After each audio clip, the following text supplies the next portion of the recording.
Hello, all Israel News viewers. I'm Orion Moran, and I'm here at the Israel Museum in Jerusalem during a time of war. What's happening right now in Israel is that Iran is sending ballistic missiles to Israel, and when those ballistic missiles hit, they create a great damage. What actually happens with all of the precious historic artifacts in the Israel Museum, and what does the Israel Museum do to help in the war efforts apart from that? Let's go and discover.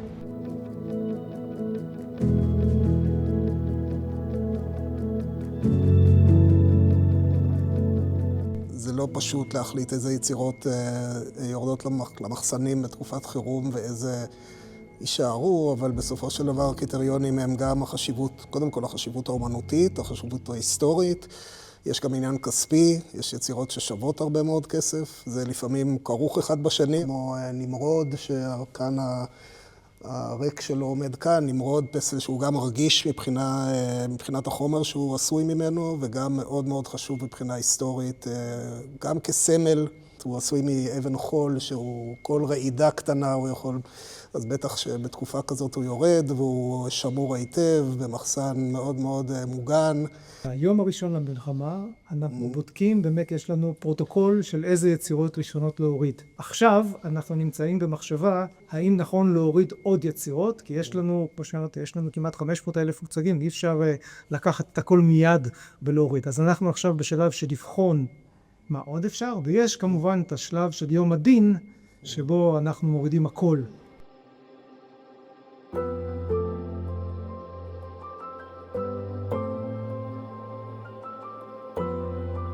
What we're doing now is we can't have groups really come and visit the museum. So what we do have at this point during the war is that we have all of our art classes for adults are working as usual. This whole idea of going out to communities around the country started after really when Charavot Barzel started, when the war started. A few days after the war started, a team of our museum educators took their cars, took supplies from the museum and went down to the hotels in Eilat, where there were a lot of people who were evacuated from their homes in Otef Aza.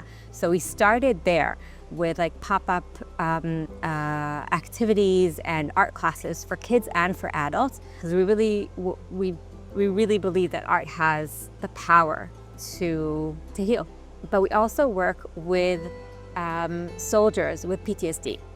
So twice a week we go to programs that are for soldiers with PTSD. We work with them, and what we have here now, this is an exhibition that we opened 2 weeks ago, like right before the war started. We opened this exhibition. You can have a look around. This exhibition was done here at the museum. Most of the things were done here at the museum by these soldiers that are taking part in our programs. And this exhibition here is what they did. Every work here in the exhibition has this issue of dealing with mental issues that they deal with in their daily life. And this was a place that they can really bring out their feelings.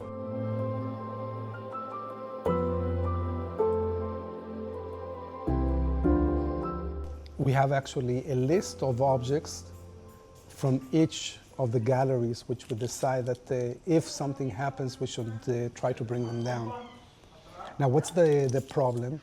Is that you can't bring any object, because some might be too big, some might be too fragile. So the question is, should we take the risk of removing a big object or a fragile object, or should we leave it there? So it's not like black and white. So you have to be very careful, because you don't have a lot of time. And what we did, or we have been doing already several times, is sometimes doing it in different waves. You know, the first wave is to take the most important objects, and then the rest, if the situation escalates, then we'll do like a second round or third round. So an audience that's watching you now is thinking, there are rockets flying above the Israel Museum.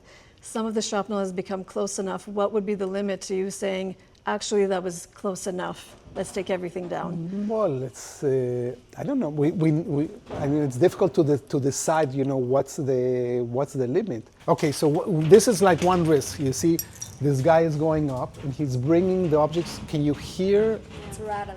So it's like moving like that, trembling, and then if you have objects and they are very fragile, so you say, okay, now if let's say there were rockets really hitting Jerusalem when we go there, and they tell you, you have half an hour to take everything down.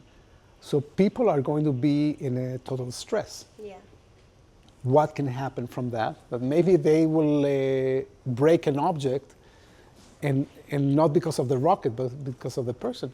The objects can't go down from the showcases or the galleries to a place where they are safe just by themselves. People have to come. Okay, do you take the risk that these people are going to go from their house, even if they are Jerusalemite, and they're coming to the museum? You are also taking another risk. It's like a bomb shelter. Because if you see it, a real vault. So this is the vault for the coin department, but at least we have we have some space here. So here are real objects. They are not all of the ones we brought down are here, and the reason is, and that's a real scoop. If you have to take down the objects, then you just don't go there and start bringing them one by one in your hand. You have to bring boxes. Okay, but where are the boxes? Okay, so they're stashed there, and you go there. You have all the boxes. You take them. You run up there. Okay, but then you have to bring 3 masks. And so these are Neolithic masks, 7,000 years before our time. It's actually 9,000 years before our time. 7,000 BCE, made of stone. And if you put them in a box just like that and you're moving, they might, hit each other. And They were found in Israel? they were not only found in Israel, they were found in the perimeter of 15 kilometers around Jerusalem. And they're the earliest masks in the world. The story is that what we're doing now exactly, yesterday and today exactly, is we're taking all the objects to the conservation department, and they are arranging in the boxes to have them fit exactly in the place. So it has the name of the object, and it has a special, so each object, if we have to take them now again, they will be put exactly in the place. So we had many more objects. They are now in the conservation lab. They took the objects. So this already, okay, so you see these are also other prehistoric objects, skulls. And you see they're all arranged, the oldest text of the Bible, really close to your, and this we can open it like this, that's not a problem. So this is like the closest you will ever be able to get, also me. I mean, if you this like, oops. The plastic that it's in doesn't ruin it? No, it's a, no, it's, there's plastic around. no, it's plastic. No, it's everything done in a, together with the conservation department. It's super fragile, but this is something that we would say, okay, we are not taking any risk in taking it down.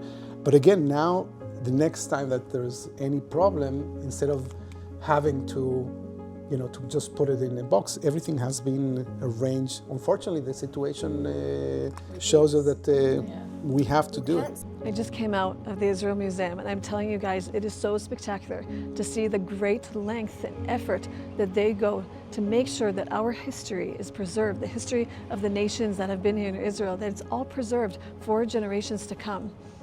It's not an easy time right now in Israel, but the fact that they are making sure that many people will be able to come here and still working behind the scenes to bring people into the Israel Museum, it is just such a privilege and such a spectacular thing to see.